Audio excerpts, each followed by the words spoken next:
a hora, a oportunidade para poder chegar aí na sua casa, onde é que você esteja. Obrigado pela assiduidade, obrigado pela participação, obrigado aí pelo seu compromisso que assiduamente você tem acompanhado aí. Diariamente temos apresentado, temos lançado aí ao ar, ao vivo aqui, estamos trazendo você ao direito à informação. São diversas matérias, temas polêmicos, então estamos aí apresentando o que há de melhor, em uma estrutura básica, simples, com maior comodidade, na medida do possível. Estou aqui aberto à sua colocação. Mete o comentário abaixo, se inscrevendo, fortalecendo. Vamos que vamos entreter, somar e multiplicar. Razão por que estamos aqui. Receba aí o meu profundo prazer, gratidão, um beijo no coração, meu Brasil.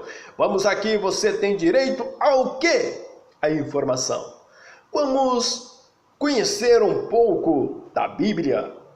Deuteronômio processual. Fim do Pentateuco.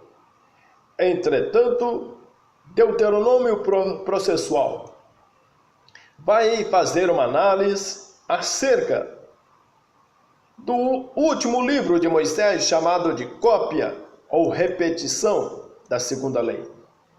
Mas graças a Deus, que já nos deu a vitória por nosso Senhor e Salvador Jesus Cristo, o Santo, o Justo, o Querido, o Eterno, Senhor e Rei nosso. Disse-lhe Jesus: eu sou o caminho, a verdade e a vida. Ninguém vem ao Pai senão por mim. João 14, 6. E também diz: examinai as Escrituras, porque vós cuidais ter nela a vida eterna, e são elas que de mim testificam. João 5, 39. Antes crescei na graça e no conhecimento de nosso Senhor e Salvador Jesus Cristo. A Ele seja a glória agora e no dia eterno. Amém? 2 Pedro 3,18. Entretanto, nobres senhores, Deuteronômio e a origem do Instituto do Descanso Semanal do Trabalhador. Vamos encontrar um leque de admissibilidade que é plausível. Você, dentro das próprias Escrituras, você vai conhecer depoimentos que também serviram de base para o nosso direito, tanto para a ética, quanto para a moral, como para todo o direito penal brasileiro e outros pelo mundo afora. O povo hebreu, através de Moisés, estabeleceu regras primárias que viriam a ser consolidadas no direito atual. O livro de Deuteronômio trouxe inéditos ensinamentos e normas que estabeleciam o alicerce do direito do trabalho, como o descanso semanal e a limitação do trabalho escravo. Foi através da legislação hebraica emanada para uma sociedade alicerçada na religião que nasceu a preocupação da proteção do trabalhador. Entretanto, de origem eminente tribal, o direito hebraico, ou também conhecido como leis mosaicas, fez florescer na sociedade os primeiros institutos jurídicos de todas as áreas do direito.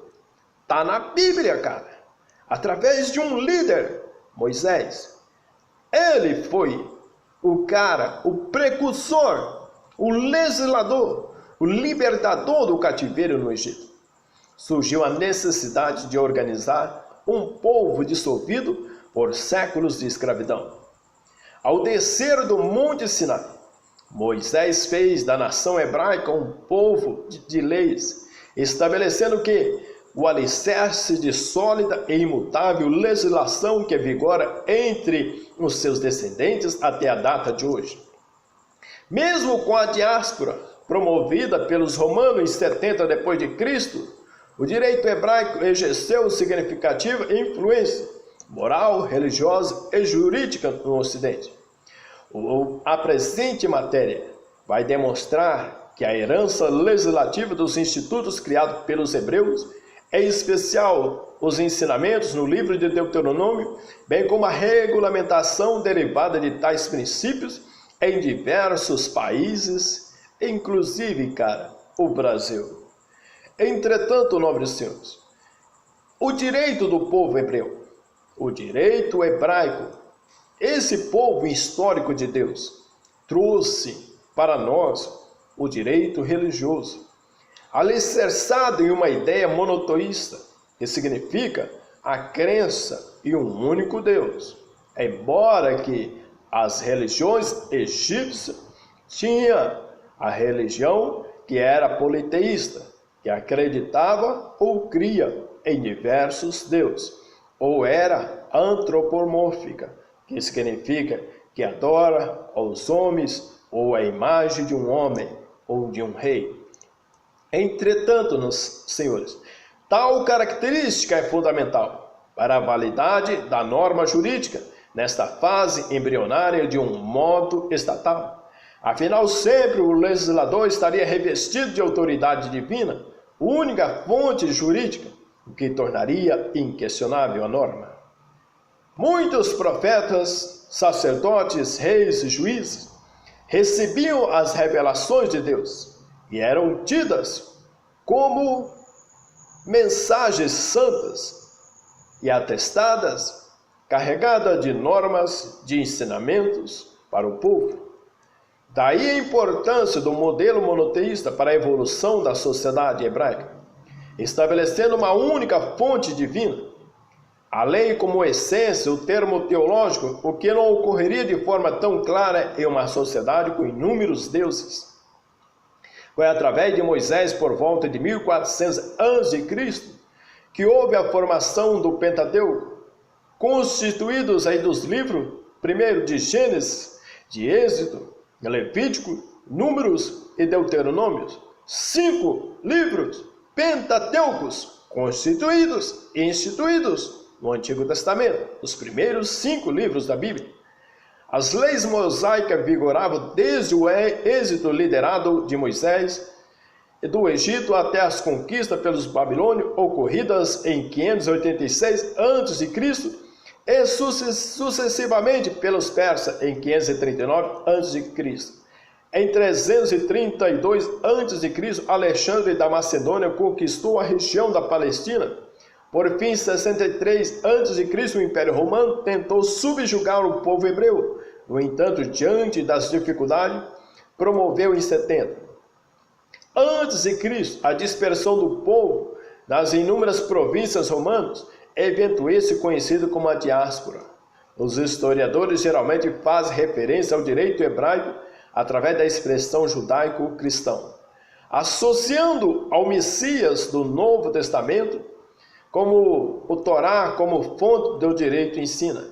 A literatura, ao se referir à contribuição judaica ou cristã, utiliza a expressão judaico-cristã como sendo uma só coisa, ou seja, como se o judaísmo ou o cristianismo fosse uma só religião, ou ainda como se o judaísmo fosse apenas o predecessor do cristianismo, e assim arcaico, antigo e o cristianismo novo. A própria designação do Antigo e Novo Testamento reproduz essa tendência e reforça ao longo da história toda a problemática do antissemitismo. O livro de Deuteronômio é o livro da lei que estabelece normas de direito público, direito privado, direito de família, direito do trabalho, direito penal e processual. Deuteronômio, repetição, cópia da lei. Entretanto, nobres senhores, o livro Deuteronômio, ou Segunda Lei, daí a sua etimologia, no seu radical, no seu sufixo aí da etimologia grega, é uma parte distinta do corpo legislativo de Moisés, pois foge das narrações e fixa-se propriamente em dispositivos concretos e basilares. Seus versículos revelam uma orientação mais legal e menos doutrinária, explicando-se nele todas as aspirações e todos os deveres promulgados pelo seu autorizado legislador. É curioso destacar que Moisés possuía uma formação exclusivamente egípcia, única cultura que conhecia. No entanto, rompendo com o politeísmo egípcio e com o arquetipo político existente, estabeleceu um novo modelo jurídico e ético, recusando-se em estabelecer uma monarquia ou um sistema de casta. Moisés, ele não fundou uma monarquia, mas embora que ele era considerado príncipe dos hebreus, florescia através das leis mosaicas um Estado igualitário monoteísta, cuja soberania e produção jurídica decorreria diretamente de Jeová. Em momento algum buscou Moisés a condição de soberano ou jurista. Mas, de maneira genérica, poderemos assimilar ele como legislador, como príncipe dos hebreus. Em Deuteronômio 31, 14, fica claro que até a transmissão do poder de liderar o povo israelita foi uma prerrogativa divina. Moisés atribuía a vontade de Deus, a revelação de Deus, a toda a sua missão que ele era encarregado e seria responsabilizado se ele não fizesse. E disse o Senhor a Moisés: eis que os teus dias são chegados, para que morra. Chama a Josué e apresentai-vos na tenda da congregação, para que eu lhe dê a ordem.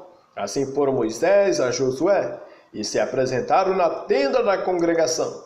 Também é importante destacar que o livro de Deuteronômio traz uma inédita posição quanto ao trabalho escravo, modelo esse que predominava na antiguidade. A escravidão existente na Idade Antiga era diversa daquela que existiu após o descobrimento da América e presente no Brasil. Entre o povo hebreu e as demais civilizações antigas, a escravidão tinha origem por dívida ou através de guerra. Ou seja, o povo derrotado era submetido ao conquistador como verdadeiro espólio de guerra, sendo subtraído à sua liberdade. No capítulo 15 de Deuteronômio, versículo 12 a 18, prevê: quando um de teus irmãos, hebreu ou hebreia, te for vendido, 6 anos servir-te-á, mas no 7º a despedirás o foro. Liberalmente lhe fornecerás do teu rebanho, da tua eira, do teu lagar, daquilo com que o Senhor teu Deus te houver abençoado, lhe darás. E quando de ti o despedires o foro, não o deixarás ir vazio. Lembra-te-ás do que foste servo na terra do Egito, e de que o Senhor teu Deus te remiu, pelo que hoje isso te ordena. Se porém ele te disser: não sairei de ti, porquanto te ama, a ti e a tua casa, por estar bem contigo. Então tomarás uma sovela, lhe furarás a orelha na porta, e será para sempre teu servo, e também assim farás a tua serva. Entretanto, não pareça aos teus olhos duro despedi-lo, foro por 6 anos, te serviu por metade do salário do jornaleiro. Assim diz o Senhor teu Deus: te abençoará em tudo o que fizeres. A lei hebraica previa a libertação após 6 anos de trabalho, inclusive prevendo uma indenização pelos serviços prestados. Observa que os hebreus deram um novo olhar para o trabalho humano, ainda que muito distante do trabalho livre e do repúdio à escravidão. Ao estabelecer um prazo para a libertação do escravo e garantindo-lhe uma indenização pelo tempo de trabalho, o direito hebraico inovou e tais ensinamentos ecoaram ao longo da história.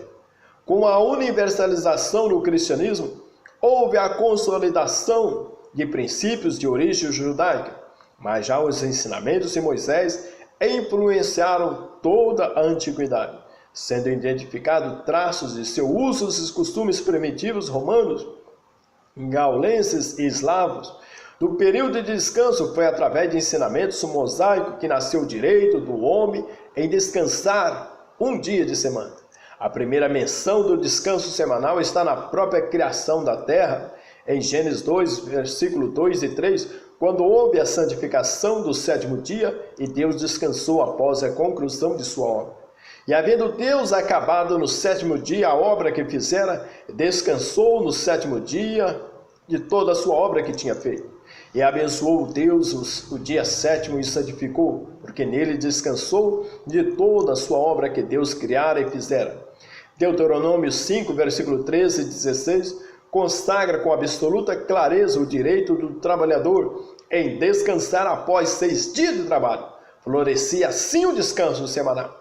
Entretanto, 6 dias trabalharás e farás todo o teu trabalho. Mas o 7º dia é o sábado do Senhor teu Deus. Não farás nenhum trabalho nele, nem tu, nem teu filho, nem tua filha, nem teu servo, nem tua serva, nem o teu boi, nem o teu jumento, nem o animal algum teu, nem estrangeiro que está dentro de tuas portas, para que o teu servo e a tua serva descanse como tu. Entretanto, porque lembrarás que fosse servo na terra do Egito, e que o Senhor teu Deus te tirou dali com uma mão forte e braço estendido. Por isso o Senhor teu Deus te ordenou que guardasse o dia de sábado. Como já destacado, o direito hebraico tem como alicerce a isonomia entre homens, diferente do Manu na Índia ou outras tradições egípcias. O direito do descanso semanal não era somente para ser usufruído por todos aqueles de fé judaica, mas igualmente os servos e aqueles que residiam em seus domínios. É interessante observar que através de Leão VIII, em 1891, com base nos ensinamentos bíblicos de Moisés, a igreja lançou as bases de reerguer a moral e o material do trabalhador como o verdadeiro código social da igreja. Foi através da Igreja Católica que o descanso semanal passou a ser exigido como direito do trabalhador. A palavra do sumo sacerdote ecoou e impressionou muito o mundo cristão, incentivando o interesse dos governantes pelas classes trabalhadoras, dando força para sua intervenção, cada vez marcante nos direitos individuais, em benefício dos interesses coletivos. Daí podemos extrair o direito ao descanso de cada dia, assim como a cessação do trabalho no dia do Senhor. Deve ser condição expressa ou tácita de todo o contrato feito entre patrões e operários. Onde esta condição não entrar, o contrato será probo, pois ninguém pode exigir ou prometer a violação dos deveres do homem para com Deus e para consigo mesmo. Como responsável pela conduta moral da Europa, a Igreja Católica, amparada nas diretrizes de Deuteronômio, foi a grande responsável pelo estabelecimento de direitos aos trabalhadores no auge da Revolução Industrial. Não há como destacar a importância da Igreja no desenvolvimento do direito do trabalho e demais ordenações de Santa Sé. Foram, na verdade, o alicerce de diversas legislações laborais por todo o mundo ocidental. No direito hebraico, o dia de descanso será no sábado, mas com a difusão do cristianismo, houve alteração para o domingo.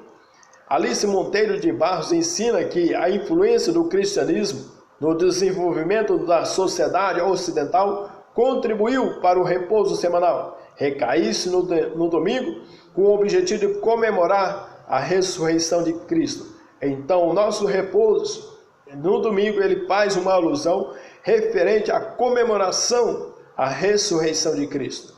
É importante destacar que em 321, Constantino estabeleceu o trabalho de qualquer espécie aos domingos, salvo para desempenho na agricultura.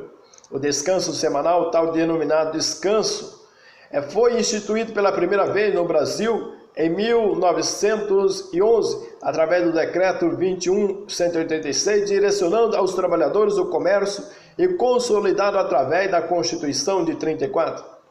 O mesmo preceito está previsto na Convenção de Organização Internacional do Trabalho de 1919, sendo reafirmado na Convenção número 14 de 1921, 31 e 57, presente também na Declaração dos Direitos Humanos de 48. No inciso 24, atualmente a lei brasileira consagra o princípio da Constituição no artigo 7º, e no inciso 15, no artigo 7º está escrito: são direitos dos trabalhadores rurais, urbanos e rurais, além de outros que visem a melhoria sua condição social. Inciso 15, repouso semanal remunerado, preferencialmente aos domingos.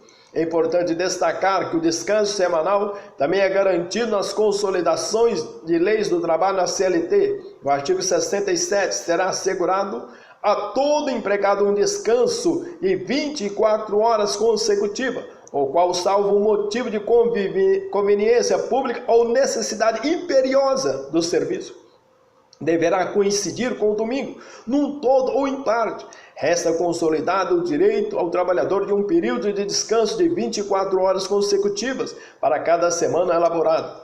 A evolução do direito do trabalho deriva das modificações ocorridas em nossa sociedade, observando especialmente os fatores sociais, econômicos e políticos. No direito hebraico, houve inédita previsão de descanso ao trabalhador. Ainda que de cunho religioso, tal mandamento instaurou um modelo laboral amplamente positivado em inúmeras nações. Entretanto, em 34, na Suíça, o mesmo direito está consagrado desde 1877. Em 1937, além de prever o descanso semanal, também entendeu os feriados civis e religiosos. O mesmo ocorreu na Constituição de 46, 67 e na Emenda Constitucional de 69. No cotejo dessa Constituição política religiosa do Velho Testamento, encontramos normas jurídicas que influíram não somente no direito que sucedeu, através da legislação mosaica, através de versículos precursores do direito atual, estabeleceu o alicerce para a proteção do trabalhador. Princípio este basilar do direito do trabalho, ao limitar a escravidão e instituir uma indenização ao hebreu por tempo de trabalho, Deuteronômio 15, 12 e 13, bem como prevendo o descanso semanal, Deuteronômio 5, 12 e 20. O direito estabelecido no berço do povo hebreu não somente afetou os descendentes de Abraão e Davi, mas um exemplo cristalino de que a religião foi e será responsável pela direção do direito positivo do qual hoje temos conhecimento. Entretanto, nobres senhores, é bastante interessante e peculiar que Moisés ele recebeu a revelação de Deus e a Bíblia ela prevaleceu um livro indestruível. Durante séculos, ela foi criticada, ela foi zombada, ela foi destruída. Mas a palavra de Deus, ela é um livro indestruível. Mesmo havendo algumas partes que foram destruídas durante as guerras, mas ela permanece hoje como regra suficiente de fé para o povo serem salvos, através da sua mensagem, através da sua palavra. E Moisés recebeu revelações, e diante de tantas outras ordenanças e mandamentos, trouxe hoje o princípio do direito relacionado aí à ética, à moral, à política e todos os aspectos que circulam ou que temos hoje conhecimento. Devemos dizer que foi uma grande oportunidade acerca do nosso próprio direito que temos hoje nos assemelhado e nos espelhado. A lei de Moisés, ela recebeu também uma grande influência da lei de Talião, ou seja, aquela lei, olho por olho, dente por dente. Se a alma que pecar, essa morrerá.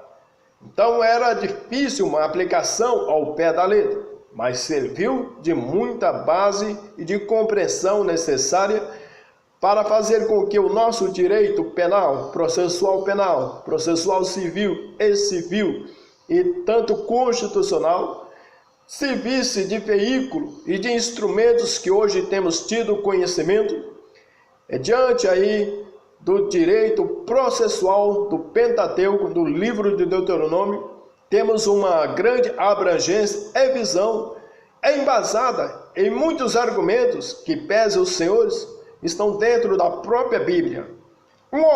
De obrigado, um grande abraço para todos vocês. Bem-vindos, bem-vindas!